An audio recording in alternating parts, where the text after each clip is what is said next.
In establishing direction for the project, the traditional approach was adapted to work in conjunction with Freescale's Alliance program.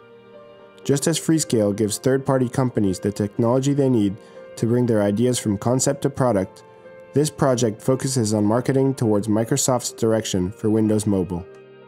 They are creating a community that is bridging the gap between gaming, media, and business software on the consumer level. They are also reinventing the way their devices communicate and connect people to one another through the unification between the Zune and Windows Mobile development teams. This community can be developed by making it more accessible and friendly to consumers and developers. With Freescale's ARM technology, developers will now know what type of architecture to develop their applications for. This will push Microsoft's marketplace forward and outward to their ever-expanding community. Mobile 7 is a huge step forward for Microsoft in the smartphone market, and with this new system, Microsoft's platform can be brought to the personal tablet market. To do so, a system was developed that uses an existing platform to enhance and glorify devices that you already own. Instead of being another peripheral in our lives, this system is adaptable and compatible with other devices, making existing experiences even richer. This experience is in the form of a product family that we would like to introduce as Port. Here is a day in the life of someone using Port, showing the role that it plays throughout the day. Meet David. David is in his sophomore year of college and is a very motivated student. He is studying visual effects and loves his work. David is also very involved in his hobbies, which include playing video games, listening to music, and DJing. He has a part-time job DJing at a local nightclub, and he does that twice a week. This morning, David has an early class. The tablet wakes him up with his favorite song and reminds him of the class he has to get ready for. After preparing breakfast, he uses his tablet as an e-reader and gets caught up on some news and RSS feeds while he eats. When he gets to school, David gets his tablet out and uses it to take a few photos of slides in the presentation and takes a few notes on it. After class, he slides it into his backpack and heads home. While at home later in the afternoon, David decides to relax in front of the TV for a while.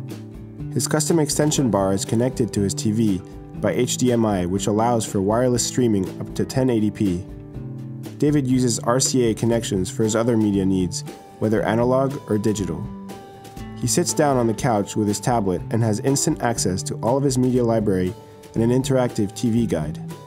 He remembers that he had programmed a recording of the Olympics while he was in class, so he turns that on. While watching TV, he thinks about his visual effects assignment that he needs to do for tomorrow and realizes that he should get started on it. David looks for textures to apply to his 3D model and drags them onto the Store tab to save them to his computer. ARM's powerful system-on-chip processing contains a high-output graphics unit, which displays his textures at very high resolutions. He applies these textures to the model from the rendering software on his computer and then starts 3 renderings. Since these are going to take a while, David decides to go back to the couch to watch the Olympics.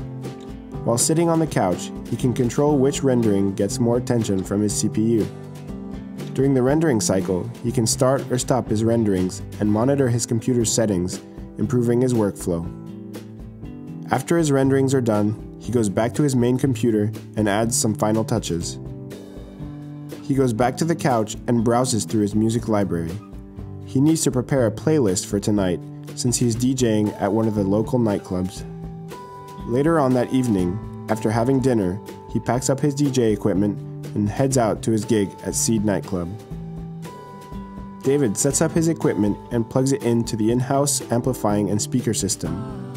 He connects his hard drive to the custom extension bar through USB so that he can access his entire media library.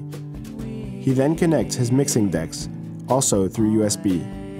The audio output is sent to the amplifier and speakers through RCA cables. David can either dock his tablet or use it wirelessly to control his mix. He is free to run the tablet wirelessly thanks to the efficient power from the ARM chip and its ability to prolong battery life. While DJing, David uses his customized audio interface on the tablet to add some energy and flair to his performance. He lines up tracks to be played from his library and can drag them to different playlists. He He can then assign tracks to the mixing decks. To make his performance personal, David loads a custom interface which contains several tools for manipulating tracks and creating custom sounds. He gets notifications from the live feed tab. In this Twitter feed, people can request songs and David can find them in his library, thus creating a custom mix and pleasing the crowd. Thanks to Port, David is more productive and has more time to balance all of his activities, since all of his interests are seamlessly incorporated in one place.